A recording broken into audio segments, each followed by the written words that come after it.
Bidadi township ವಿಚಾರ ಜಟಾಪಟಿ ಏನಿದೆ ಮತ್ತೆ ಮುನ್ನೆಲೆಗೆ ಬಂದಿದೆ. ಬಿಡದಿ ಟೌನ್ಶಿಪ್ ಜಟಾಪಟಿ ಮತ್ತೆ ಮುನ್ನೆಲೆಗೆ ಬಂದಿದೆ. ಆಗಸ್ಟ್ 9ರಿಂದ 11ರವರೆಗೂ ಜೆಡಿಎಸ್ ಪಾದಯಾತ್ರೆಯನ್ನು ಹಮ್ಮಿಕೊಂಡಿದೆ. ಬಿಡದಿ ಟೌನ್ಶಿಪ್ ವಿರೋಧಿಸಿ ಜೆಡಿಎಸ್ ಹೋರಾಟ ಮಾಡ್ತಾ ಇದೆ. ಕೆಲವೇ ಕ್ಷಣಗಳಲ್ಲಿ ಜೆಡಿಎಸ್ ನಾಯಕರು ಮೀಟಿಂಗ್ ಇದೆ. ಜೆಡಿಎಸ್ ಕಚೇರಿಯಲ್ಲಿ ಮಹತ್ವದ ಪೂರ್ವಭಾವಿ ಸಭೆ ಇದೆ.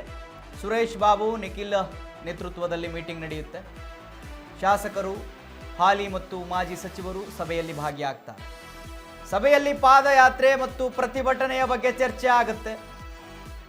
ಸಭೆಯ ಬಳಿಕ ಸುದ್ದಿಗೋಷ್ಠಿ ನಡೆಸ್ತಾರೆ. ಜೆಡಿಎಸ್ನಿಂದ ಸುದ್ದಿಗೋಷ್ಠಿಯನ್ನ ಮಾಡ್ತಾರೆ ನಿಖಿಲ್ ಕುಮಾರಸ್ವಾಮಿ ಅವರು. ಎಸ್ ವೀಕ್ಷಕರೇ, ಎಲ್ಲ ವಿಚಾರಗಳಲ್ಲಿ ಬಿಡದಿ ಟೌನ್ಶಿಪ್ ವಿಚಾರ ಎಲ್ಲೋ ಒಂದು ಕಡೆ ಮುಚ್ಚೋಗ್ತಾ ಇತ್ತು ಅಥವಾ ಮರ್ತೋಗ್ತಾ ಇದ್ರು ಜನ.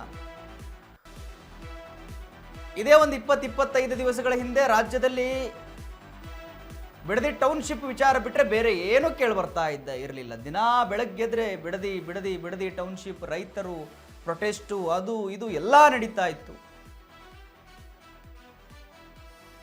ದೇಶದಲ್ಲಿ ನೀಟ್ ಚರ್ಚೆ, ಸಚಿವ ಸಂಪುಟ ವಿಸ್ತರಣೆ, ಅದರಲ್ಲಿ ಎಲ್ಲ ಕೂಡ ಇದು ಮರ್ತಂಗಾಗಿತ್ತು. ಬಟ್ ಮತ್ತೆ ಮುನ್ನೆಲೆಗೆ ಬರ್ತಾ ಇದೆ ಇದು. ಇವಾಗ ಜೆಡಿಎಸ್ನಿಂದ 9ರಿಂದ 11ನೇ ತಾರೀಕು 3 ದಿನಗಳ ಕಾಲ ಬೈರಮಂಗಲನಿಂದ ವಿಧಾನಸೌಧದವರೆಗೆ ಅವರು ಪಾದಯಾತ್ರೆಯನ್ನು ಹಮ್ಮಿಕೊಂಡಿದ್ದಾರೆ.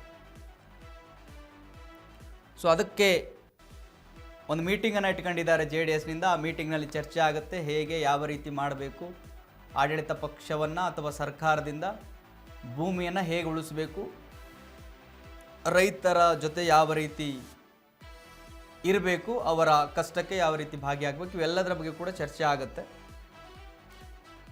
ಸೊ ಸಭೆಯ ಬಳಿಕ ಪ್ರೆಸ್ ಮೀಟ್ ಆಗುತ್ತೆ ಜೆಡಿಎಸ್ನಿಂದ.